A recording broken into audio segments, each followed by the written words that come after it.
The history books tell you about presidents and battles, they tell you about ideology, they talk about freedom and democracy, but the most powerful engine of history, it's invisible.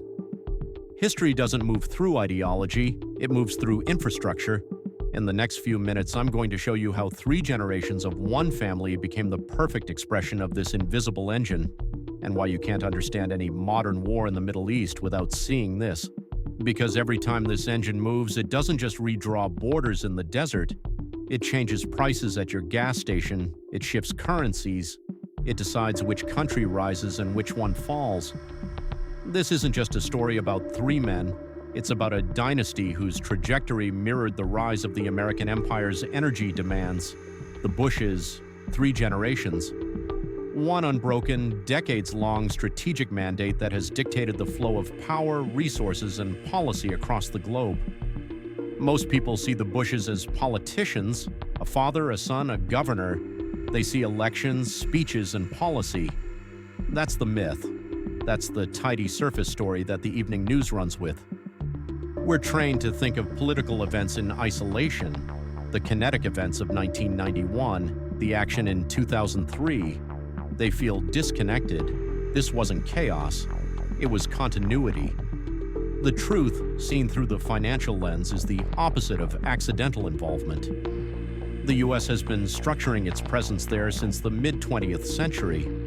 The goal has always been about uninterrupted access to the energy supply.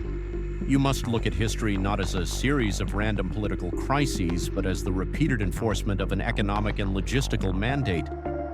Power isn't about who rules, it's about who decides what must never be allowed to fail. The American system, the nexus of Wall Street, Texas oil, and the intelligence community, was designed to elevate men with this exact strategic worldview. The Bushes didn't architect a secret plan. They naturally occupied the key roles required to execute the foreign policy that the economic elite demanded. The security of that supply chain, that is the ledger that matters. The political decisions were merely the kinetic expression of this long-term financial strategy. Our story starts with the architect, Prescott Bush, the grandfather. He never commanded armies, he commanded capital. He was the man who decided which men ever got close to power in the first place. By the 1940s, he was a senior executive at Brown Brothers Harriman, a global investment bank. This was a capital role, a position that dictated who got funding and what strategic assets were prioritized globally. They understood something fundamental. Controlling the flow of capital into the global energy architecture was synonymous with controlling global power. The strategists realized global dominance required securing other people's energy.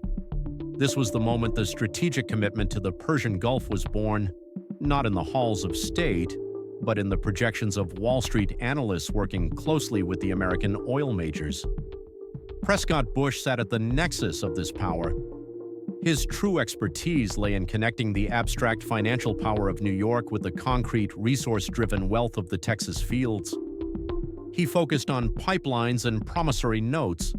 He saw the future not in national borders but in throughput capacity, the sheer volume of energy that could be moved reliably from point A to point B.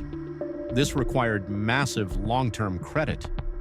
The financial structure he helped build was the very engine of post-war global industrialization. The investment required was staggering, and this is where the cost of opportunity comes into play.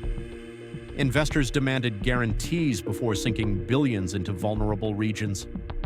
The banking elite concluded that the cost of securing the assets with state power was less than the cost of losing those assets to instability. Security was not a political ideal, it was a necessary line item on the balance sheet. He helped lay the essential logistical groundwork for everything that followed.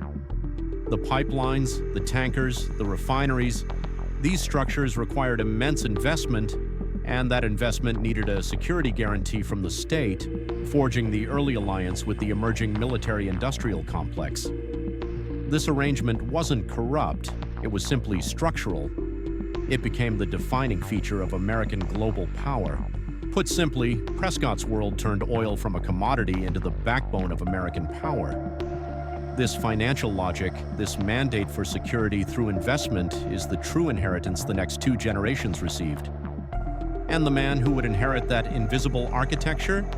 He wasn't just an oil man. He was the one who would one day hold the keys to every lever of American power: intelligence, diplomacy, and the military. The son, George H.W. Bush, inherited the financial insight and then added the crucial intelligence layer. He was a strategic thinker, a former CIA director. He was a man who understood the mechanisms of global strategic enforcement. The 1991 kinetic event in the Gulf is often taught as a classic military engagement. But for the deep strategists in the Pentagon, it was, at its core, the defense of the global supply chain itself. The strategic threat wasn't just a military one. It was a clear, unambiguous threat to the uninterrupted, low-cost flow of energy from the Gulf. The invisible engine was already turning. Look at those satellite images from 1991. Mile-long columns of tanks, fuel convoys stretching across the desert, carriers packed in the Gulf. That wasn't just a war. That was the physical expression of an insurance policy on the global oil system. That action was a decisive strategic firebreak. It was an economic enforcement action on a massive, undeniable scale. It affirmed what the grandfather knew. American global power rested on its ability to secure the energy flow by any means necessary. The doctrine of the New World Order was about creating a durable global security architecture, a geopolitical asset protection plan for the world's most vital resource. This enforcement strategy was costly, certainly, but the cost of inaction, the potential collapse of global trade, was calculated to be exponentially higher.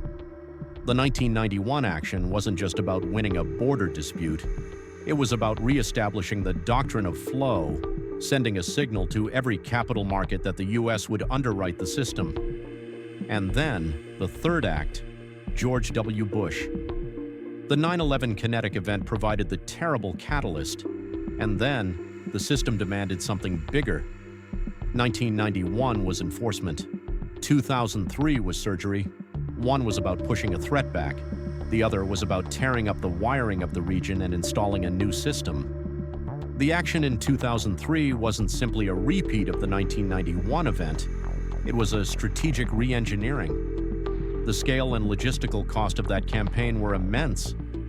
In 2003 alone, the U.S. deployed over 460,000 personnel into the region. The military logistical challenges were historic. This logistical masterpiece, executed across years, was the proof that American kinetic power could not only defend, but fundamentally restructure a vital energy region. This restructuring meant more than just military presence. It meant billions in contracts for private military and construction firms to rebuild the infrastructure under Western supervision, ensuring maximum efficiency and security for future flows. And beneath every strategic calculation, millions of lives move in the shadow of decisions made far above them. The cost in capital, running into hundreds of billions, was staggering. If you spend hundreds of billions of dollars, deploy hundreds of thousands of troops, and reshape an entire region, what exactly are you buying? What is the asset that justifies that bill? Empires don't invade nations, they invade risk. From the dynastic structural lens, the goal was simple: to remove systemic instability and potential long-term threats from the central column of the energy production zone. The enduring legacy of this massive expenditure is the realization that geopolitical restructuring is the final, ultimate kinetic tool for guaranteeing economic security. Understanding this doesn't mean justifying it. It means finally seeing the world as it really works. The mission was fundamentally the same: zero tolerance for threats to the supply chain. The job was to stabilize the asset. Stop thinking about 3 separate men. Stop thinking about 3 separate actions. Think of it as a single unified project, a continuous 80-year strategic mandate.